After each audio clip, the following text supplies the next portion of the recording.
बिस्मिल्लाहिर्रहमानिर्रहीम। Dear students, अस्सलाम वालेकुम। वालेकुम सलाम मैम। बच्चों कैसे हो आप लोग?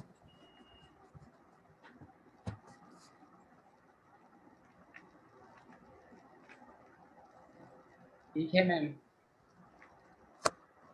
क्विज कैसा हुआ आप लोगों का?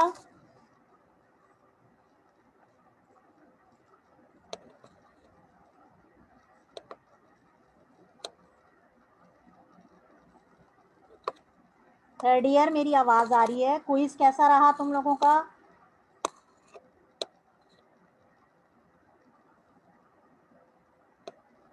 अच्छा रहा मैम, सही रहा। अच्छा, ओके, गुड। बाकी बच्चे रिस्पॉन्स नहीं कर रहे, सिर्फ एक ही की तरफ से मुझे आवाज आ रहा है।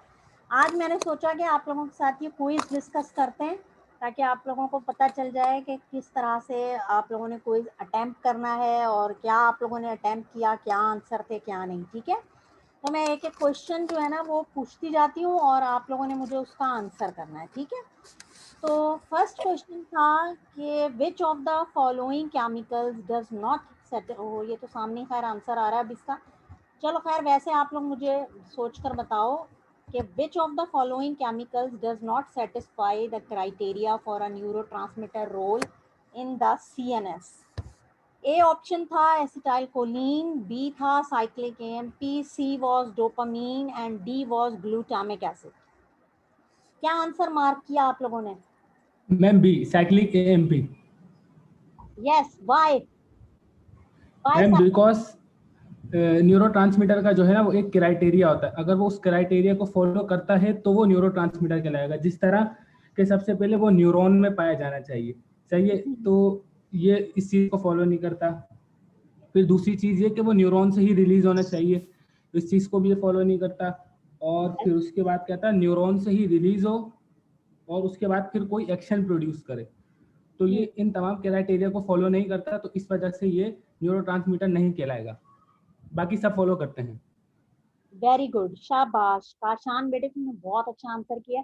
Yes, exactly. देखो ये जो बाकी है एसिटाइल कोलिन, डोपामीन या ग्लूटामेट, हमने ये देखा था कि न्यूरोट्रांसमीटर के कुछ क्राइटेरियाज हैं जो अपने बिल्कुल first lecture introduction of CNS pharmacology में हमने पढ़े थे। और तुम लोगों को फिजिकल क्लास में भी याद होगा, फेस टू फेस भी मैंने बोर्ड पे समझाया था कि देखो न्यूरोट्रांसमीटर न्यूरॉन के अंदर ही सिंथेसाइज होता है, वहीं स्टोर होता है वेसिकल में, वहीं से रिलीज होता है। तो cyclic AMP is actually a second messenger, it is not a neurotransmitter. ठीक है ना?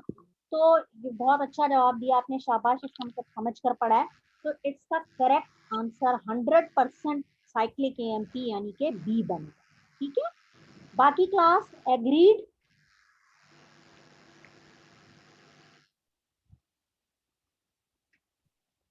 Yes ma'am.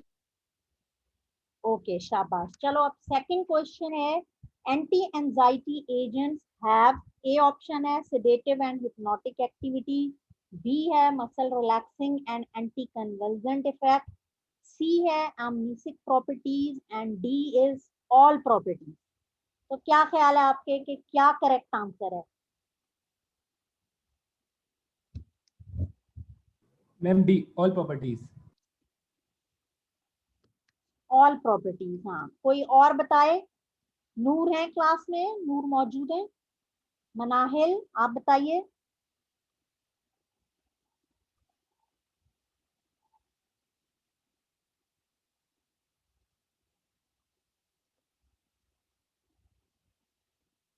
मनाहिल, तुमने क्या आंसर मार्क किया? Ma'am D.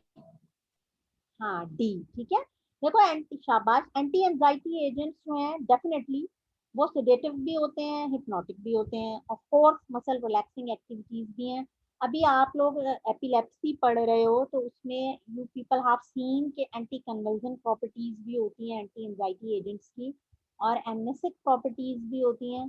तो इसका मतलब ये हुआ कि ये जितनी प्रॉपर्टीज हैं एंटी एंजाइटी एजेंट्स में, ये सारी प्रॉपर्टीज होती हैं। So the correct answer will be D. Okay. अच्छा, ये आपके जितने भी क्विज है ना बच्चों, ये सब आप लोगों के इंटरनल असेसमेंट में इंक्लूडेड है, ठीक है। तो ये आप लोगों ने आपके चैप्टर्स की तैयारी भी हो रही है अच्छी अच्छी, और आपने इसकी अच्छी अच्छी तैयारी भी करनी है, और इसके मार्क्स आपके इंटरनल असेसमेंट में डलेंगे। चले भैया, थर्ड क्वेश्चन है ज़ोल्पेडेम। ज़ोल्पेडेम तुम लोगों को याद होगा कि ये न्यू एजेंट है जो कि नॉन बेंजोडाइजेपीन है, हिप्नोटिक एजेंट है, has the following characteristic except. ये कह रहे हैं कि ये तमाम कैरेक्टरिस्टिक्स हैं, लेकिन आपने गौर करना है इस लफ्ज पे कि they are asking except. So acts on a subset of benzodiazepine receptor, A option. B है it has no anticonvulsant properties. C it possesses muscle relaxing property, and D it shows little withdrawal effects or rebound insomnia. So what you have marked in your quiz? Ma'am D आएगा। सी। क्या D या B? D D ma'am. It shows little withdrawal effect और rebound insomnia. हाँ भाई, बाकी class क्या कहती है? मैम सी ऑप्शन है। सी ऑप्शन है, it possesses muscle relaxing properties. Yes ma'am, क्योंकि एक्सेप्ट एक्सेप्ट लिखा हुआ है। हाँ एग्जैक्टली, देखो वो ये कह रहे हैं कि ये तमाम प्रॉपर्टीज हैं एक्सेप्ट, यानी आपने ज़ोल्पेडेम की वो प्रॉपर्टी बतानी है जो कि उसमें नहीं है। अब आप देखिए, acts on a subset of benzodiazepine receptor, ये तो इसकी प्रॉपर्टी है। It has no anti convulsant properties, ये भी बात ठीक है। It shows little withdrawal effect और रीबाउंड सोमनिया, ये भी ठीक है। लेकिन क्या इसकी मसल रिलैक्सिंग प्रॉपर्टी है? नहीं। अगर तुम लोगों को याद हो तो हम लोगों ने यही डिस्कस किया था कि ये जो न्यू एजेंट्स हैं इनकी muscle relaxing properties as compare to benzodiazepine नहीं होती हैं। Okay, so here Kashan is right and correct answer will be C. ठीक है, बाकी बच्चों तुम लोगों ने क्या लिखा? गलत तो नहीं लिख दिया ज्यादातर क्लास में?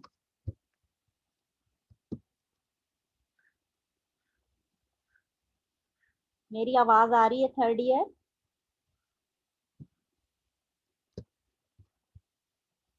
यस मैम आ रही है। ओके ओके, तो ये बाकी बच्चे क्यों नहीं जवाब दे रहे? सी। अच्छा, फारूक का मैसेज आया कि यस मैम आ रही है आवाज आपकी। तो तुम लोगों की नहीं आती ना, मुझे एक दो बच्चे बोल रहे हैं, बाकी नहीं बता रहे कि उन्होंने क्या क्विज में क्या लिखा है। एनीवेज इसका आंसर सी है। अब नेक्स्ट को देखो, ये तो बहुत ही आसान है। This question is very very easy. Overdoses of benzodiazepine can be reversed with, ये तो आप मुझे वैसे ही बता दें, बेंजोडाइजेपीन की ओवरडोजेज आप किससे रिवर्स कर सकते हैं? फ्लोमेजेनिल। Flumazenil, yes. फ्लूमाजेनिल से। एंटागोनिस्ट। शाबाश शाबाश। अच्छा, आज गर्ल्स की कोई आवाज नहीं आ रही, लड़कियां नहीं जवाब दे रही। देखो, नेलोक्सेन, नेल्ट्रोक्सोन, ये सब वगैरह तो आगे तुम लोग पढ़ोगे, ये ओपियोइड के एंटागोनिस्ट हैं, ठीक है। तो फ्लूमाजेनिल यानी कि डी जो है, क्योंकि हमने डिस्कस किया था कि बार्बिचुरेट्स का हमारे पास कोई एंटागोनिस्ट नहीं है, but we have antagonist of benzodiazepine, और इसका एंटागोनिस्ट फ्लूमाजेनिल है। तो आप लोग अगर ओवरडोजेज हो जाए बेंजोडाइजेपीन की तो उसको रिवर्स कर सकते हैं with the help of flumazenil. So the correct answer is D, flumazenil. शाबाश, इसका मतलब ज्यादातर क्लास में सही अटेम्प्ट किया तो। चले भाई, अब हम नेक्स्ट क्वेश्चन पर आ गए, और ये है कि विच one of the following statement is correct regarding Thero में तुम लोगों के लिए ना, वो भी पिक कर लेती हूँ ताकि आप लोगों को देखने में ना आसानी हो। Ma'am, all options are correct.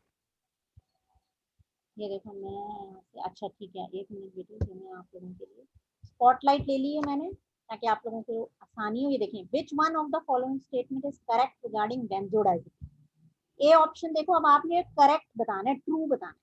बेंजोडाइजेपीन directly open the chloride channel, सही है गलत है ये? मैम ये गलत है, क्योंकि जब ये तक गलत गाबा नहीं है। होगा तो चैनल नहीं खुलेगा। गलत है मैम। ओके शाबाश। बी को देखो, benzodiazepine show analgesic actions. No, no ma'am, ये तो गलत गलत है। है। No ma'am. गलत है मैम ये आंसर ये भी गलत है। फॉल्स है। Clinical improvement of anxiety required 2 to 4 week of treatment with benzodiazepine. ये भी ये गलत सही है है, क्योंकि ये भी गलत है। टाइम ज्यादा और- लगता है। हाँ, डी आंसर है आंसर इसका। डी आ रहा है ma'am. All benzodiazepine have some sedative effect। जितने भी बेंजोडाइजेपिन है वो आप कोई भी देख लें, उनके कुछ ना कुछ सेडेटिव इफेक्ट जरूर होते हैं। तो वेरी गुड, आप लोगों ने ये बिल्कुल ठीक लगाया है इसका। नेक्स्ट पे मूव करते हैं।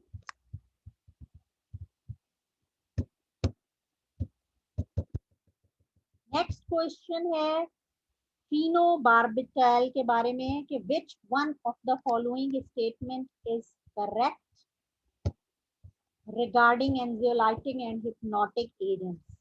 A, phenobarbital shows analgesic properties। फिर करेक्ट ऑप्शन ढूंढना है आपने। Diazepam and phenobarbital induce the cytochrome P450 enzyme system।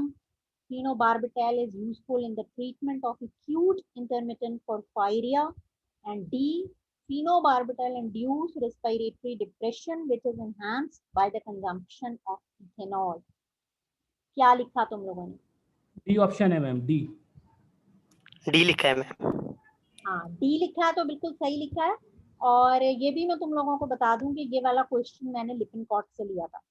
तो लिपिनकॉट और जो आपकी वो है इसमें एंड में, लिपिनकॉट के एंड में अगर तुम लोग देखो तो एमसीक्यूज दिए हुए होते हैं। तो चैप्टर खत्म करने के बाद, मैंने पहले भी कहा था क्लास को, आई डोंट नो तुम्हारे सेशन को या दूसरों को, क्या आप लोग उसको जरूर एंड में उन क्वेश्चंस को भी अटेम्प्ट किया करें, ठीक है?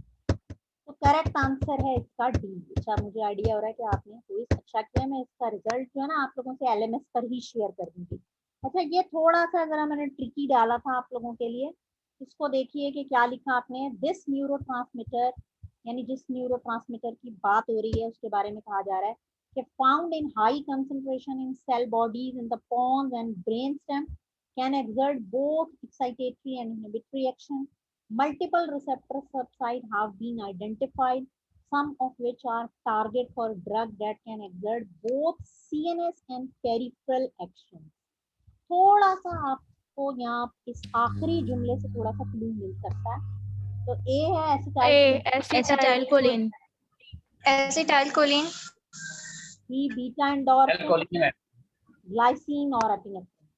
नहीं, एसिटाइलकोलिन, क्या एसिटाइलकोलिन के मल्टीपल रिसेप्टर सब टाइप्स हैं? नो मैम, ये नॉरएपिनेफ्रिन है। Norepinephrine is the correct answer. Yes, देखो ये एसिटाइलकोलिन पॉन्स, ब्रेन स्टेम, क्या यहाँ पर होता है? और एसिटाइलकोलिन जो है एक्साइटेटरी और इनहिबिटरी दोनों। सिर्फ एक्साइटेटरी है।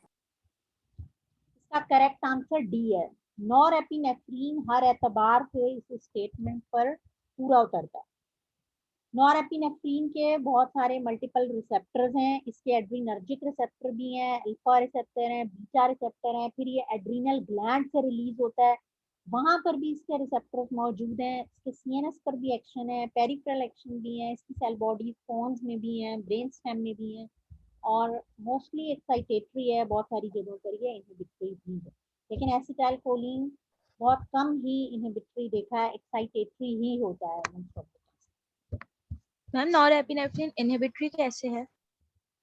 नॉरएपिनेफ्रिन कुछ जगहों पर इनहिबिटरी भी है, मोस्ट ऑफ द टाइम ये एक्साइटेटरी ही होता है, लेकिन ब्रेन के कुछ एरियाज में ये इनहिबिटरी भी है। और इवन अगर तुम लोग थोड़ा सा ऑटोनॉमिक नर्वस सिस्टम को रिकॉल कर सको तो वहां पर भी कुछ एक्शन इसके एक्साइटेटरी हैं और कुछ एक्शन इसके इनहिबिटरी हैं। अगर आप याद करें, जहां जहां ये रिलैक्सेशन करवा रहा है जिन चीजों पर, जैसे इसके लंग्स के जो रिसेप्टर्स हैं, बीटा रिसेप्टर, बीटा 2, अगर बीटा 1 आप लोग देखो तो एक्साइटेटरी हैं, बीटा 2 अगर आप देखें तो इनहिबिटरी हैं, अल्फा 1 अगर आप देखें तो एक्साइटेटरी हैं, अल्फा 2 अगर आप देखें तो इनहिबिटरी हैं। और जो मैंने तुम लोगों को बताया था कि अगर जो post pre synaptic alpha receptor हैं वो भी स्टिमुलेट होते हैं, नॉरएपिनेफ्रिन या सिंपैथेटिक नर्वस सिस्टम के अंडर, तो वहां पर भी वो उसकी रिलीज को डिक्रीज करवा रहे होते हैं। तो इस तरह इसके बहुत सारे एक्शन इनहिबिटरी है नॉरएपिनेफ्रिन। ठीक है ma'am, thank you. Okay, next question पर मूव करते हैं और इसका आंसर हो गया जनाब डी। अच्छा, ये भी बहुत इजी था क्वेश्चन। न्यूरोट्रांसमीटर्स के बारे में पूछा है। न्यूरोट्रांसमीटर क्या कर सकता है? इंक्रीज करता है क्लोराइड कंडक्टेंस को to cause inhibition, increase potassium conductance to cause inhibition, increase sodium conductance to cause excitation, और डी में है exert all of the above action. Ma'am D, all. D ma'am, all. D. All actions. Yes, Sadia and Manahil are absolutely right. और अब्दुल हसीब, तुम क्या कह रहे हो बेटे? आपने क्या लगाया? Ma'am D. डी, बिल्कुल ठीक लगाया।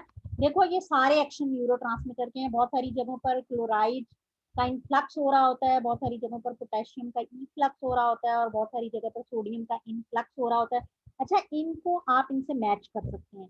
क्लोराइड की जब कंडक्टेंस होती है तो इनहिबिशन होती है, पोटेशियम की जब कंडक्टेंस होती है तो भी इनहिबिशन होती है, और सोडियम की जब कंडक्टेंस होती है, जो मैंने आप लोगों को डीपोलराइजेशन बताया था, वहाँ हमेशा एक्साइटेशन होती है। तो ये सारे ही एक्शन न्यूरोट्रांसमीटर के हैं। तो your answer is correct, answer will be D.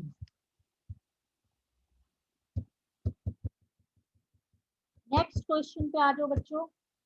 Which of the following best describe the mechanism of action of benzodiazepine? ये भी बहुत इजी है।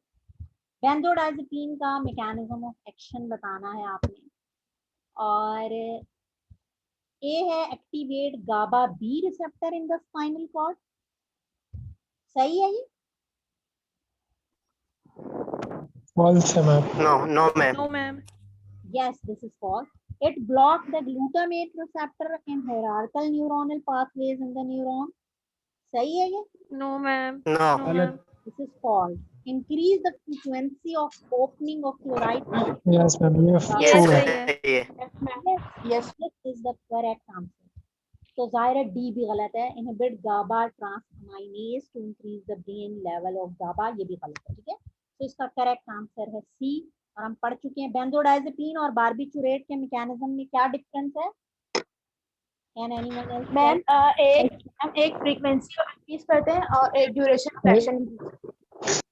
हाँ, फ्रीक्वेंसी पे शाबाश आयशा, वेरी गुड।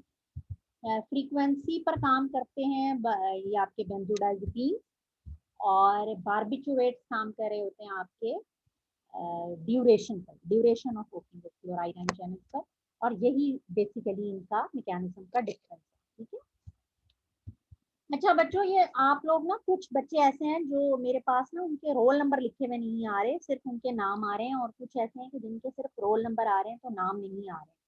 तो ये जिस तरह अब कुछ बच्चों ने बिल्कुल ठीक बनाया हुआ है, आप उस तरह लिखें, पहले अपना नाम लिखिए और ब्रैकेट में अपना रोल नंबर लिखिए। ठीक है, तो मेरे पास आपका नाम रोल नंबर दोनों आ जाएगा, और इसी से ही स्क्रीनशॉट लेकर मैं यहीं से आपकी अटेंडेंस मार्क कर रही हूँ। जो मेरे पास पार्टिसिपेंट्स आ रहे हैं ना, उसका स्क्रीनशॉट लेकर मैं उससे आप लोगों की अटेंडेंस ओके मैम, ठीक है मैम। अब जैसे यहाँ आ रहे हैं इरफान खान Q34, अब्दुल हसीब R02, आफाक अहमद R5, एहसन R51, ये सही आ रहे हैं बिल्कुल, इनके दोनों आ रहे हैं नाम और रोल नंबर भी ना।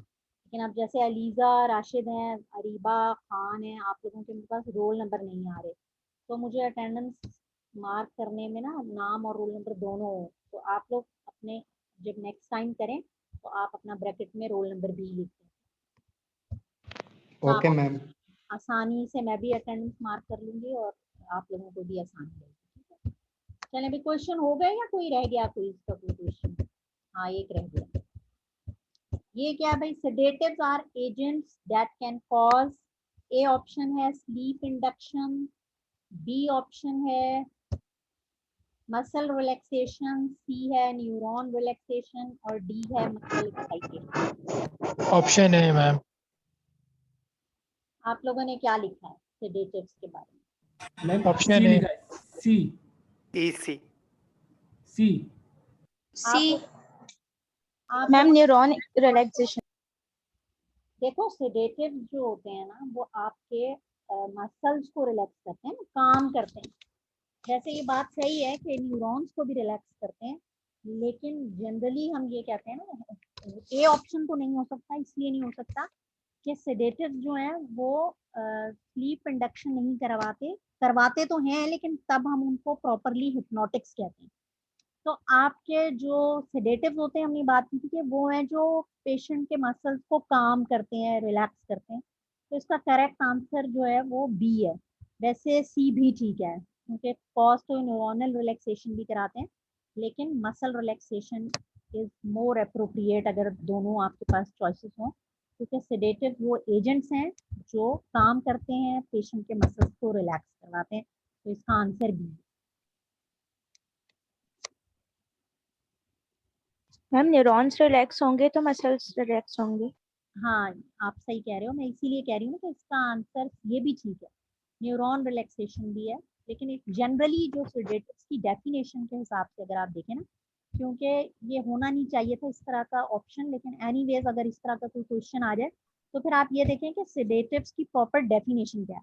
हम सेडेटिव्स को ऐसे डिफाइन करते हैं कि कैसे डिफाइन करते हैं आप बताइए मुझे। सेडेटिव्स को आप क्या कहते हैं? Sedatives are those agents that relax the patient, that calm the muscles, है ना। तो फिर मसल रिलैक्सेशन, लेकिन एनीवेज जिसका आंसर सी होगा ना तो वो भी ठीक है, न्यूरॉन रिलैक्सेशन भी ठीक है। यस मैम, इसका सी लगाया था लेकिन अब गलत हुई है ना ये तो। नहीं नहीं, वो गलत नहीं होगा, उसको मैं ठीक कर दूंगी। जिन्होंने जिस किसी ने भी न्यूरॉन रिलैक्सेशन लिखवाया है तो वो भी ठीक है। असल में ये इसमें ये ऑप्शन ये वाला नहीं आ पा रहा था ना कि बी एंड सी, कुछ इसमें हो गया होगा बाई मिस्टेक। तो ये आपका सी भी अगर जिसने लगाया तो वो भी ठीक है, उसको मार्क्स नहीं जाएंगे, ठीक है, इसमें परेशानी नहीं होती है। Okay, ma'am. तो अब ये बताओ कि अगला क्विज किस दिन रखें? और नेक्स्ट क्विज अब आपका है एंटी डिप्रेसेंट। कल रखे अब कल रख लें? मैम कल नहीं। मैम। ज्यादा पढ़ लिया लग रहा है इन्होंने। हम लोग इस तरह करते हैं, 7 को रख लेते हैं। मैम नेक्स्ट वीक रखते हैं। हाँ 7 को रख लेते हैं ना, आज फर्स्ट है ना, तो आपको 5-6 यस दिन मैम, मिल 7। और 2 चैप्टर कर लो। मैम 1 चैप्टर सही है ना, तैयारी अच्छी कर लेंगे ना मैम, फिर कंफ्यूज जाएंगे। हाँ भाई, बाकी क्लास क्या कहती है? एक चैप्टर सही है मैम। चलो ठीक है। एंटी मैम मिड टर्म्स को बता दें। मैम एक एक एक चैप्टर सही है मैम, बहुत है। अच्छा चलो, एक चैप्टर ही ठीक है। एंटी डिप्रेसेंट ड्रग्स का आपका क्विज होगा, मैं आपके एलएमएस पर भी डाल मैम एक क्वेश्चन है मैम, क्वेश्चन है 7 को, ठीक है। मैम। हाँ बेटे बोलो इरफान। मैम वो जिस तरह क्विज हम लोग कर लेते हैं ना, तो मैम चाह रहे कि क्विज के आंसर डायरेक्ट आ जाए ना क्विज होने के बाद, तो वो मैम आप ऑप्शन ऐड कर दें क्विज रिव्यू में। ऑप्शन ओपन कर दूं? Yes ma'am. अच्छा ठीक है, वो मैं इंशाल्लाह ओपन कर दूंगी। सही है, वो मैं कर दूंगी LMS। Okay, thank you ma'am. और उसका रिजल्ट मैम भी। ये वाले क्विज का भी कर दें क्योंकि बहुत सारे मिस हो गए इंटरनेट प्रॉब्लम की वजह से। इसको तो मैम ने कर दिया ना, इसको तो मैम ने कर दिया। अच्छा अच्छा, मैं कर दूंगी। और ये बताओ कि अगर रिव्यू ऑप्शन ओपन कर दूं तो क्या आप लोगों को उसका जो रिजल्ट है वो भी शेयर हो जाता है या नहीं? यानी जो yes no ma'am, ma'am, result नहीं आएगा। मैम हो जाता है। टाइम अप होने के बाद कीजिएगा। तो फिर उसका आपका स्कोर भी आपको पता चल जाता है, मैं ये पूछ रही हूँ। Yes ma'am. Yes ma'am. अच्छा ठीक है, सही है। वरना यूजुअली मैं ये करती हूँ कि रिव्यू ऑप्शन ओपन नहीं रखती हूँ और बाद में जो उसका रिजल्ट होता है ना, वो एक्सेल की शीट शेयर कर देती हूँ मैं LMS पे। ये करती हूँ मैं, ठीक है। तो ओके वो मैम। आप वो नहीं तो फिर उसमें शीट में अपना रिजल्ट या स्कोर देख लेना, वो LMS पे मैं डाल दूंगी। अच्छा आप ये बताओ कि कोई मैम आप प्लीज टाइम ड्यूरेशन थोड़ा ज्यादा रख दीजिएगा। आधे घंटे में कुछ भी कहीं पे कोई भी हो सकता है। आपने आधा घंटा रखा था, सिर्फ एटलीस्ट 1 घंटा तो रख दें। अच्छा ठीक है सादिया, इस बार बेटे मैं 1 घंटा रख दूंगी, ठीक है। अच्छा आप ये मैम बताओ, कोशिश क्या कह रहे हो? मैम कोशिश करने के रात में रखे, सुबह में ये होता है कि इश्यूज वगैरह होते हैं, तो शाम में सही है। चलो वो मैं LMS पर डाल दूंगी शाम का ही कोई टाइम डालूंगी, ठीक है, ताकि सब ओके मैम। लोग से इसको कर सकें। बाकी जाहिर है ओके इंटरनेट का तो इशू है, तो वो आप लोग ऐसा किया करो कि मोबाइल डाटा वगैरह यूज कर लिया करो। कभी मेरे पास भी अगर इंटरनेट का मसला आ रहा हो तो फिर मैं मोबाइल डाटा भी यूज कर लेती हूँ, उससे भी काम हो जाता है। क्योंकि तो इसके लिए तो आपको इंटरनेट कनेक्शन और ये चीजें तो आपको खुद ही अरेंज करनी होती है। अच्छा, अब ये ओके मैम। बताओ बच्चों के कोई अभी तक जितने हमारे लेक्चर्स गए हैं उसमें से कोई ऐसा क्वेश्चन या कोई ऐसा टॉपिक जो आपको ना समझ आया हो, या कोई ऐसा सवाल जो आप लोग पूछना चाहें। मैम आप बिट्स में कौन कौन से चैप्टर्स देंगी? मिड को तो अभी क्लास में डिस्कस कर लेंगे ना, अभी तो क्योंकि हमारी इंटरेक्टिव सेशन का आपको पता है ना, ये जूम का ड्यूरेशन भी थोड़ा होता है। तो अभी तो कोई ऐसी चीज पूछ लो कि जो आप लोगों को क्वेश्चन नहीं समझ आया हुआ ना, जितने लेक्चर अभी तक गए हैं उनमें से अगर आपको कोई चीज नहीं समझ आई है, क्योंकि एपिलेप्सी भी हो गया है और एंटीसाइकोटिक भी तकरीबन हो गया, एंटी डिप्रेसेंट हो गया, आपके तकरीबन 4 चैप्टर कंप्लीट होने लगे हैं। मैं एपिलेप्सी शेयर भी कर देती हूँ। स्क्रीन शेयर हो रही है तुम लोगों को एपिलेप्सी की? यस मैम हो रही है। हाँ, तो ये बताओ मुझे कि कोई लेक्चर में से कोई ऐसी चीज जो अभी तक ना समझ आई हो। मैं ये चाह रही हूँ कि कोई ऐसी कंफ्यूजन, तो ये एक अच्छा अपॉर्चुनिटी होती है ना कि हम उस चीज को डिस्कस करें। कोई ऐसा सवाल जो किसी को ना समझ आया हो। मैम ये मैम बता ये दें एक कि हम क्वेश्चन है। लेक्चर के अलावा और स्लाइड्स के अलावा कहाँ से पढ़ें, क्योंकि क्विज में ऐसे क्वेश्चंस भी होते हैं जो स्लाइड्स में कंप्लीट बातें नहीं होती। बेटे सोहा, ये तो मैंने अपने फर्स्ट लेक्चर में बताया था कि आप लोग कैटजन पढ़ें और लिपिनकॉट पढ़ें। तो आप लोग कैटजन और मैम जी ओके मैम। मैम एपिलेप्सी और सीजर में कोई जो मेन डिफरेंस है वो क्या है एपिलेप्सी और उसमें सीजर में? हाँ, वेरी गुड। ये किसी कोई और बता सकता है क्लास में से? मैंने अपने ये लेक्चर में इसको काफी कवर करने की कोशिश की थी।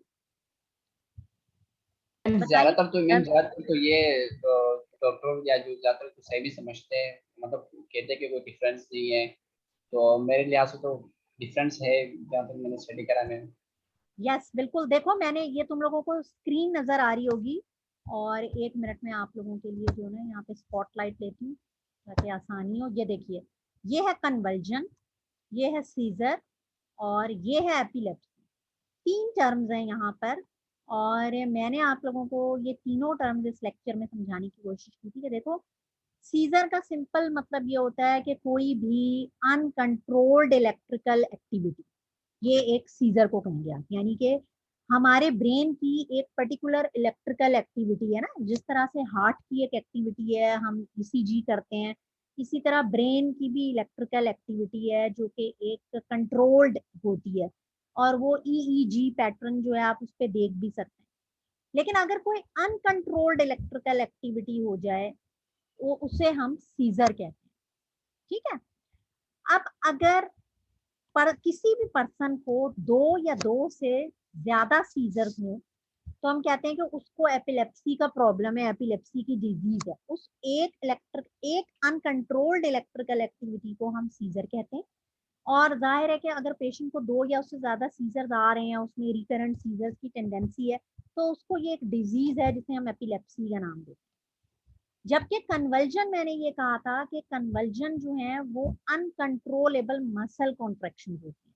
अच्छा, बहुत जगहों पर एपिलेप्सी में या सीजर के साथ कन्वल्जन हो भी सकता है और सीजर के साथ कन्वल्जन नहीं भी हो सकता। ये चीज मैंने बताई थी, ठीक है। तो ये डिफरेंस है कन्वल्जन में, सीजर में और एपिलेप्सी में, और इनमें डिफरेंस है। तो ये तीनों डिफरेंसेस आपको मालूम होने चाहिए। Okay ma'am. मैम जो सीजर है मैम, ये एपिलेप्सी का फर्स्ट स्टेज कहलाता है मैम, या एपिलेप्सी स्टार्ट इसी स्टार्ट होती है मैम, या नहीं? क्या कह रहे हो बेटा? समझ नहीं आई तुम्हारी क्वेश्चन की। मैम आपने कहा ना कि जब 2 से ज्यादा उसका सीजर जो है ना, ज्यादा टेंडेंसी 2 से ज्यादा हो, तो हाँ, एपिलेप्सी में वो चेंज हो जाता है। यस। देखो देखो, आमतौर पर भाई जाहिर है एपिलेप्सी यही होती है ना कि उसमें सीजर्स हो रहे होते हैं, ठीक है ना।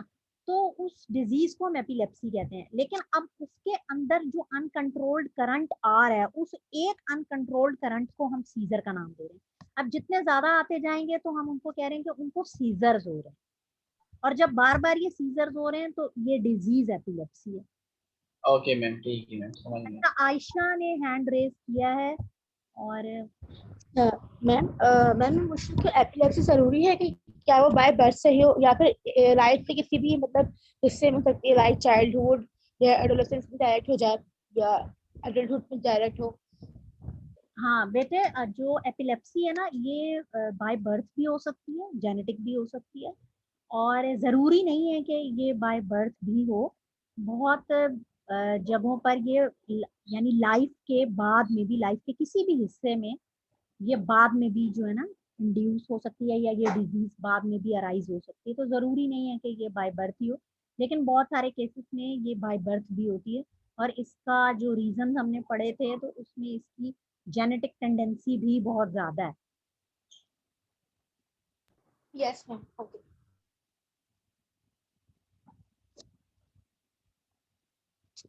सही है बच्चों? Yes ma'am. ओके बेटा, फिर आज का सेशन एंड करें हम।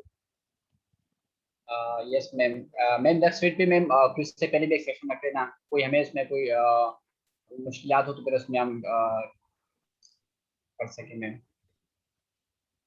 बेटा क्या कह रहे हो इरफान? मुझे तुम्हारे क्वेश्चन की ना बीच में मैम मैं आवाज कहना चाह रहा था कट कि जाती है। मैम मैं कहना चाह रहा हूँ कि मैम क्विज से कुछ दिनों पहले मैम एक सेशन रख देना, लाइव सेक्शन, ताकि हमें कोई भी इशू हो तो हम मैम उसमें डिस्कस कर सकें।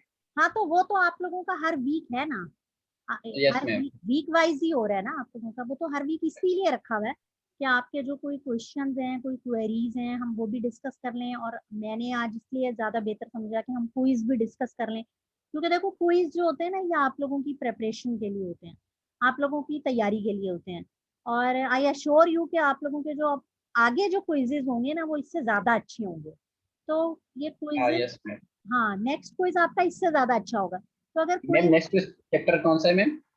नेक्स्ट मतलब एंटी डिप्रेशन ड्रग्स का, तो आप लोगों के अच्छा। अगर ये क्विज डिस्कस होंगे ना, तो फिर आप लोगों को खुद भी समझ आएगी कि हाँ, यहाँ हमसे गलती हो गई, यहाँ मिस्टेक हो गई, या इस क्वेश्चन को ऐसे समझना है।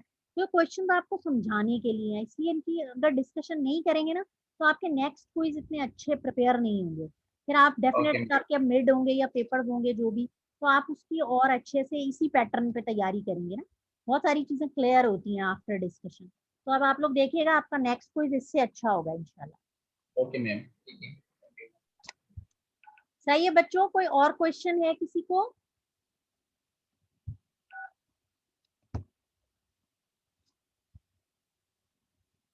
अच्छा, ये कोई चैट में भी कोई क्वेश्चन पूछा हुआ है, जैन ने हिप्नोटिक, अच्छा शायद क्वेश्चन के जवाब दिए हुए हैं, डीपोलराइजेशन, डीपोलराइजेशन, और फारूक ने भी इसके आंसर किए हुए हैं, और जैन ने भी आंसर किए हुए हैं। ठीक, सही है बच्चों, फिर अपना बहुत सारा ख्याल रखना। हम लोग इंशाल्लाह ताला फिर अपनी फेस टू फेस क्लास में भी मुलाकात करेंगे, और आपके ऑनलाइन सेशन में भी। अपना बहुत सारा ख्याल रखना। ओके बच्चों, टेक केयर, अल्लाह हाफिज।